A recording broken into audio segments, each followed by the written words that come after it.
MLA Prem Sagar రావు BRS అలాగే BJP పార్టీలపైన కీలక వ్యాఖ్యలు చేశారు. రుణమాఫీ పైన బీఆర్ఎస్ అలాగే బీజేపీ పార్టీలకు మాట్లాడే అర్హతనే లేదని ధ్వజమెత్తారు. ఇక దేశంలో మొత్తంలో 21,000 కోట్ల రుణమాఫీ చేసిన రాష్ట్రం తెలంగాణ రాష్ట్రమని అన్నారు. గడిచిన 10 సంవత్సరాలలో బీఆర్ఎస్ ప్రజలకు ఏం చేయలేదని ఆరోపించారు. ప్రజారాజ్యం అంటే ఇందిరమ్మ రాజ్యమని కితాబిచ్చారు.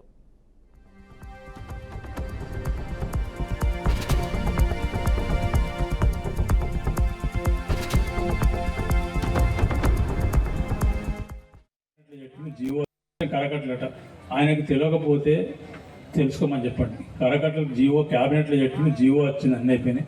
ఒక జీవో వచ్చిన తర్వాత దానికి కొంత సమయం పడుతుంది. ఫీల్డ్ విజిట్ చేయాలి, టెక్నికల్ ఎస్టిమేట్ చేయాలి, టెక్నికల్ కొలుసుకోవాలి, లెక్కలను చేసి టెక్నికల్ ఎస్టిమేట్ పాస్ అయిన తర్వాత టెండర్ ఇవ్వాలి, టెండర్ వేసి ఈ ప్రక్రియ అంతా 2 నుంచి 3 నెలలు పడుతుంది.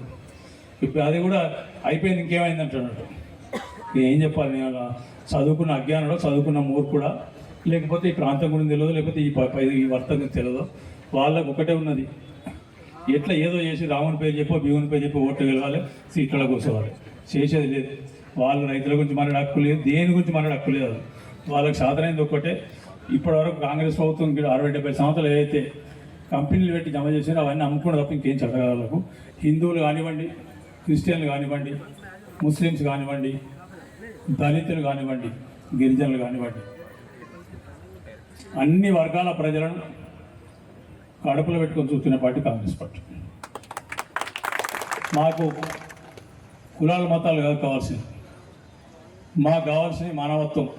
ఈ సమాజంలో ఎవరికి అవసరం ఉన్నది, కింది వాళ్ళు ఎవరు ఉన్నారు, వాళ్ళకి ఏం చేస్తే వాళ్ళ జీవితాల మార్పు వస్తుంది, వాళ్ళు మిగతా సమాజంతో పాటు అందరితో పాటు సమానంగా బతకగలుగుతారు.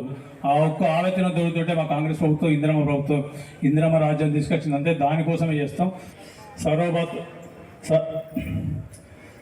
భాతృత్వం అంటే మొత్తం ప్రపంచంలో ఉన్న మనుషులందరూ అన్నదమ్ములు అక్క